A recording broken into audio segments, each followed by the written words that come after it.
बोल साचे दरबार की जय। बोल गुरु महाराज की जय।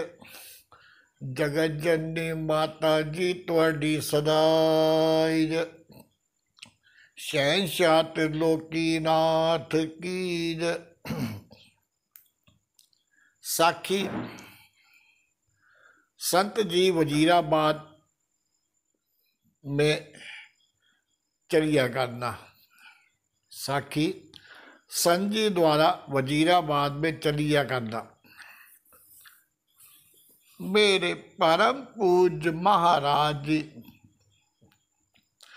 एक बार बम्बई में विराजमान थे और संत तेजा सिंह जी पंजाब वजीराबाद में दरिया के किनारे चलिया योग साधना भक्ति सिद्धि प्राप्त करने के लिए गए।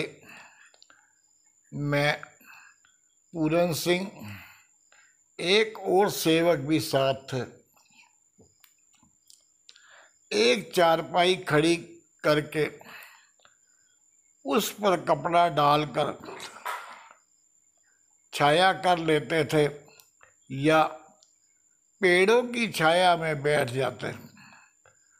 सारी सारी रात संत तेजा सिंह जी तपस्या में लीन रहते। मैं पूरन सिंह वजीराबाद से खाने पीने का तैयार सामान ले आता, दूध आदि। संत तेजा सिंह जी एक बार खाना खाते और एक बार चाय पीते दिन को, और सारी रात बैठकर तपस्या करते। तपस्या बड़ी कठिन थी, दिन में गर्मी भी बहुत थी। सब कुछ बर्दाश्त करते जमीन पर बैठना। भगवान की करनी ऐसी हुई कि मेरे परम पूज्य महाराज जी बम्बई से गुजरा वाला आ गए। अभी संत जी को तपस्या करते आधा चलिया, मतलब 20 दिन हुए थे।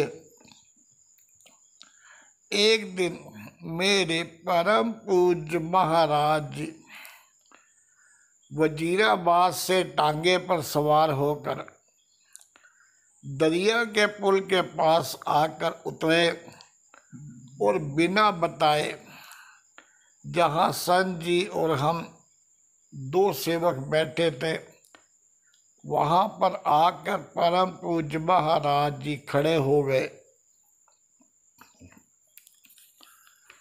मेरे परम पूज्य महाराज जी को आता देखकर संत जी भागकर मेरे परम पूज्य महाराज जी के चरणों में गिर गए। परम पूज्य महाराज जी ने संत जी को चरणों से उठाया और फरमाने लगे, अरे तुम मेरे सेवक होकर कौन सी रिद्धि सिद्धि में पड़ गए हैं? तुम्हारा दाता मैं हूँ। अरे तुम्हारा दरगाह का जामन मैं हूँ। मेरे बगैर तुमको कोई कुछ भी दे नहीं सकता। क्यों अपने शरीर को कष्ट देते हो? सहज अवस्था में रहो, सहजे जागो, सहजे सो। ये हठ की भक्ति त्याग दो। अरे संत जी, मैंने जो कमाई की है वो तुम लोगों के लिए की है। उठो, घर चलो। अपने साथ संत जी को मेरे परम पूज्य महाराज जी लेकर बहन विद्या जी के पास वजीराबाद आ गए और फिर परम पूज्य महाराज जी ने संत जी को फरमाया, संत जी आप मेरी स्त्री बनकर रहो। सेवक हमेशा ही स्त्री है। Good morning. सेवक को सेवा बन आई, हुक्म बूझ परम पद पाई। अरे संत जी, जब मैं तुम्हारा गुरु सर्वशक्तिमान हूं तो तुम मेरे आश्रय पर खड़े हो जाओ, और मैं तुमको ये वचन देता हूं कि मैं तुम्हारी अरदास जरूर सुनूंगा। अपने घर में जाकर अपने परिवार में बैठ जाओ, जो मैं भेजूं उसको ले लो, और सर्व संतोष से मेरे चरणों का ध्यान करो। अगर आना हो तो मेरे दर्शन करने, बाकी किसी तीर्थ स्थान पर जाने की तुमको जरूरत नहीं है। बस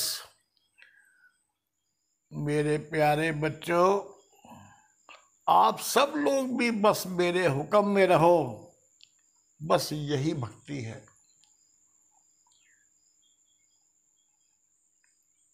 यही भक्ति है। जो बोरी मिल जाए बोरी रख लो, दुशाला मिल जाए दुशाला रख लो। ये सब बातें परम पूज्य महाराज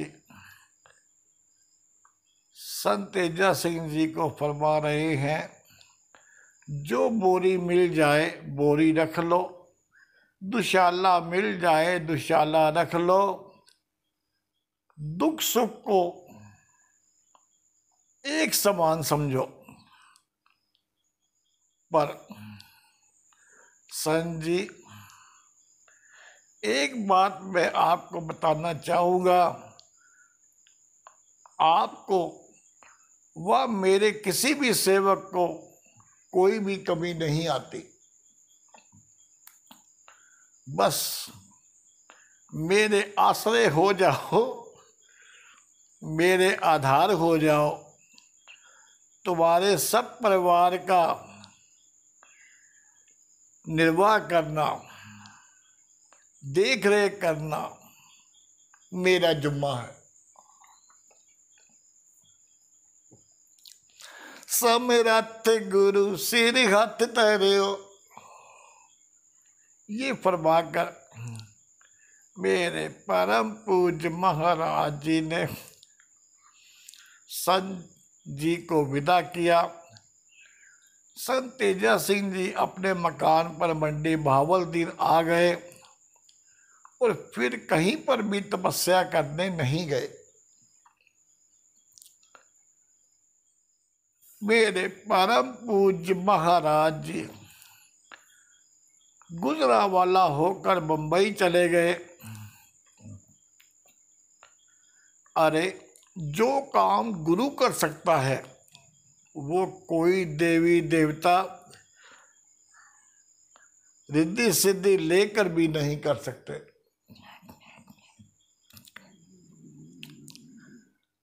संत तेजा सिंह जी रात को बस्ती में आकर ये श्लोक पढ़ा करते थे। प्रभु जी मैं तेरी दाती राजा, ये पूपत सब दिवस चार के झूठे, चार के झूठे करत परवाजा। एक बार मेरे परम पूज्य महाराज जुकालिया गांव में विराजमान थे। संगत जुड़ी थी। संत तेजा सिंह जी भी चरणों में हाजिर थे। तो उस वक्त संत तेजा सिंह जी का एक ही लड़का सतपाल जिसका निमोनिया बिगड़ गया था, हालत खराब हो गई।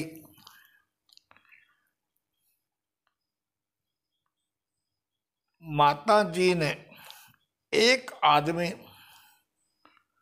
संत जी को बुलाने के लिए जुकालिया भेजा। संत तेजा सिंह जी की पत्नी सतपाल की माता जी ने एक आदमी संत जी को बुलाने के लिए जुकालिया भेजा। उस आदमी ने मेरे परम पूज्य महाराज जी को मत्था टेक कर संत तेजा सिंह जी के लिए संदेश दिया कि इनका बच्चा सख्त बीमार है, इनको भेज दो। संत जी को भी संदेश दिया कि बच्चा सख्त बीमार है, घर चलो। मेरे परम पूज्य महाराज जी फरमाने लगे, संत जी घर जाओ, तुम्हारा एक ही लड़का है, घर जाकर इलाज कराओ, मेरी तरफ से इजाजत है। पर संत तेजा सिंह जी चुप रहे, कोई भी जवाब नहीं दिया। पर फिर दूसरी बार मेरे परम पूज्य महाराज जी ने फरमाया कि संत जी घर जाओ। जब तीसरी बार फरमाने लगे तो संत तेजा सिंह जी ने हाथ जोड़कर बड़े अदब से मेरे परम पूज्य महाराज जी के आगे विनती की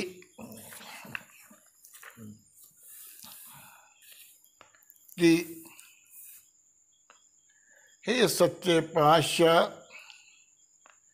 मैंने तो अंतर्यामी गुरु किया है और आप तो सर्वशक्तिमान हैं। आप मेरे अंदर जाकर झांक कर देखो कि मेरे अंदर लड़के की बीमारी का कोई विचार आया है। मैंने तो ये हमेशा ही मान रखा है कि मारे राखे को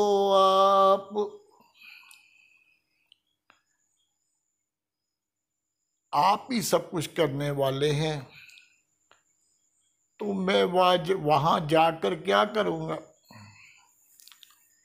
क्या मैं अपने बच्चे को बचा लूंगा? मैंने तो हमेशा ही ये समझ रखा है कि जिंदगी और मौत सच्चे पातशाह आपके हाथ में है। मारने वाले, जीवाने वाला और कोई नहीं। मैं वहां जाकर क्या करूंगा? संत जी का इम्तिहान हो गया। संत जी का इम्तिहान हो गया और संत जी पास हो गए। उनको मेरे परम पूज्य महाराज जी सच्चे पातशाह ने पास कर दिया। परम पूज्य महाराज जी फरमाने लगे उस आदमी को कि जाओ, संतनी को बोल दो कि संत जी नहीं आएंगे। संतनी ये काम करे कि कोठे पर चढ़कर, छत पर चढ़कर मेरी तरफ मुंह करके मेरे आगे अरदास करे कि सच्चे पातशाह मेरा बच्चा ठीक कर दो, तो बच्चा 1 मिनट में ठीक हो जाएगा। कोई दवाई नहीं करनी, बच्चे को कोई खतरा नहीं। वो आदमी संदेश लेकर चला गया। ठीक ऐसे ही हुआ। संतनी ने छत पर खड़े होकर अरदास की और सतपाल बिल्कुल ठीक हो गया। गुरबाणी।